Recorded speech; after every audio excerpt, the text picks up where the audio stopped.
Hi everyone, today we are solving one of the most popular coding problems on LeetCode, two-sum. This is a classic problem that tests your understanding of arrays, loops, and hash maps. Let's start by understanding the problem statement in detail. We are given an array of integer nums and a target integer target. Our goal is to find two numbers in the array whose sum equals target. Instead of returning the numbers, we need to return their indices. Let's understand the problem statement with the examples that we have been given. This is the nums array, and our target is 9. We need to find two numbers. We need to find indexes of two numbers that adds up to 9. From the array, we can see 2 and 7 adds up to 9, so we will be returning 0 and 1. In this array, 3, 2, 4, our target is 6, and 2 and 4 adds to 6, so we will be returning 1 comma 2, since the indexes of 2 comma 4 is 1 and 2 respectively. For this array, when our target is 6, we can see 3 plus 3 adds up to 6, and therefore our output is 0 comma 1. Now, the important things to note in this problem statement is each input will have exactly one solution. You cannot use the same element twice, and you can return the answer in any order. Like for example, even if you return here as 1 comma 0, it is a valid answer. Also here it is written only one valid answer exists. The first approach that comes to our mind is the brute force method. The simplest way to solve this problem is by checking all possible pairs in the array. We pick the first number in the array, and then we check all other numbers in the array to see if their sum equals target or not. If we find a match, then we return the indices. Now, in this case, our target is 10. Let's take nums is equal to this array and our target is 10. As an example, start with the first number, which is 3. Is there any number in the other array which adds up to 10? There is no, I can see. Add adds to 11. 5 plus 3 is equal to 8. 6 plus 3 is equal to 9. And 3 plus 8 is equal to again 11. And 3 plus 5 is equal to 8. So no number adds up to 10 with 3. So we'll move to the next element, which is 8. 8 plus 5 is 13. 8 plus 6 is 14. 8 plus 8 is 16. And 8 plus 5 is equal to 13. There is no number that adds up to 10 with 8. We move to the next number, which is 5. 5 plus 6 is equal to 11. Then we see 5 plus 8 is equal to 13. And 5 plus 5 is equal to 10. Then we return the indexes of 5 comma 5. That is, index of first 5 is 2 and index of second 5 is 5. So our output in this case will become 2 comma 5. The code for this problem statement is very straightforward. Just use two loops to iterate through the numbers. First loop will be used to pick the first number, and the second loop can be used to pick the other numbers, to check on all the numbers other than the first number. And this is how our brute force approach will look like. First loop to check for the, like, pick the first number, the other loop to iterate to check on all the numbers in the array. If the addition is equal to target, then we will return r comma j. The time complexity for this approach is big of n squared for obvious reasons. For first loop, we'll take n steps, and for these n steps, we need to take another n steps. So n into n, which becomes big of n squared. If nodes are has 1 million elements, this approach will be too slow. So brute force is easy to understand but inefficient for larger arrays. Approach 2 is optimized hashmap method. So instead of checking all pairs, we can use a hash map to store numbers we have seen so far. In the hashmap number, for each number, we can calculate its complement.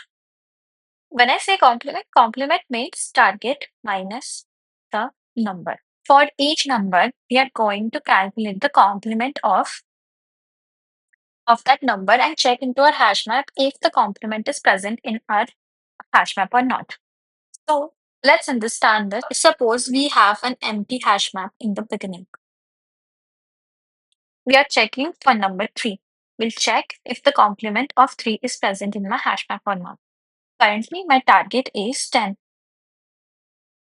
Complement of 3 is 10 minus 3 is equal to 7. Is 7 present in my hash map or not? No. Then we add 3 into our hash map with the indexes. We need to run the index as well. Now we will move to the second number, which is 8. We will calculate the complement of 8, which is 10 minus 8, which is equal to 2. Is 2 present in my hash map or not? No. Then we move, but we store 8 into our hash map with its index. We move to the next element, which is 5. We will first calculate the complement of 5, which is 10 minus 5 is equal to 5. Is 5 present in my hash map or not? No. That will store 5 comma 2 into my hash map. We move to the next number. We calculate the complement of 6, which is equal to 4. Is 4 present into my hash map or not? No. But we will store 6 into a hash map with its index. We move on to the next number. We will calculate the complement of 8, which is again 2. Is 2 present in my hash map or not? No. So we will add 8 to the hash map with its index and then move forward. When we reach 5, we can see we will calculate the complement, which is 10 minus 5 is equal to 5. Is 5 present in my array or not? Yeah, it does present in my array here at the index 2. So we will return the first comma second index from here itself. If you have noticed, when the target is 10, you can see that the 5 plus 5 gets added up to 10. That means this 5 is different from this 5. We cannot use the same number twice as it was written in the constraint. We need to find the second 5 itself. That's why when we are looping, we will keep on storing. We will always get the solution when we actually reach the complement of that number, since first number will be stored in the array, and when we reach the complement, then its complement, which is the original number, will be present in the hash map. And that has become very complicated now. But if you see at the solution approach, we are only visiting number once. So we are just traversing all the numbers once, means our complexity is big of n.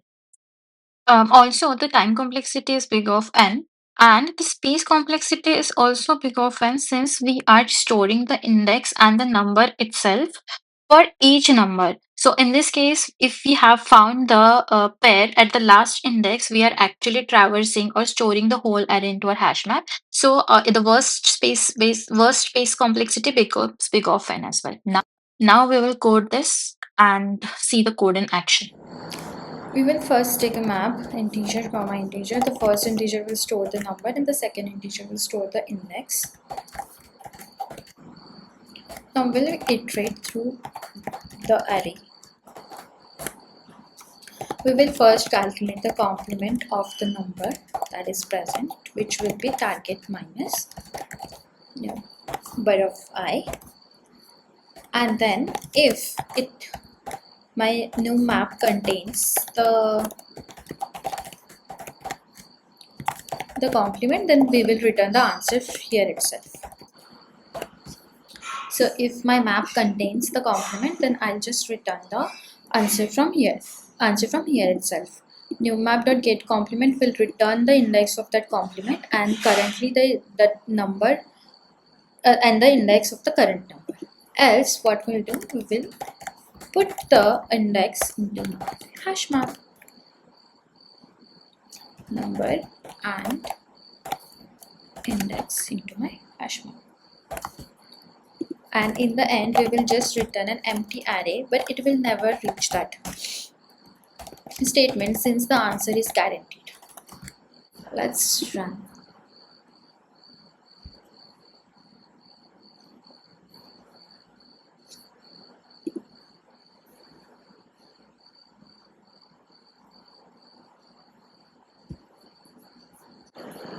So here the edge cases to consider was duplicates in an array. The solution should return 0, 0, 1, since we can't use the same index twice. Then negative numbers, the solution would work for the negative numbers as well. And unsorted array, even if our array is not sorted, the solution is going to work for that as well. Brute force is easy but slow.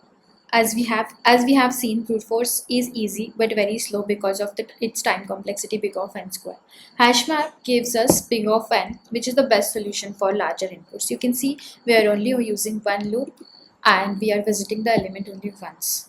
So our uh, HashMap solution gives us big of n time complexity. Always check edge cases, duplicates, negatives, and unsorted list. Hope this explanation helps. Let me know if you have any questions in the comments. Happy coding. Bye bye.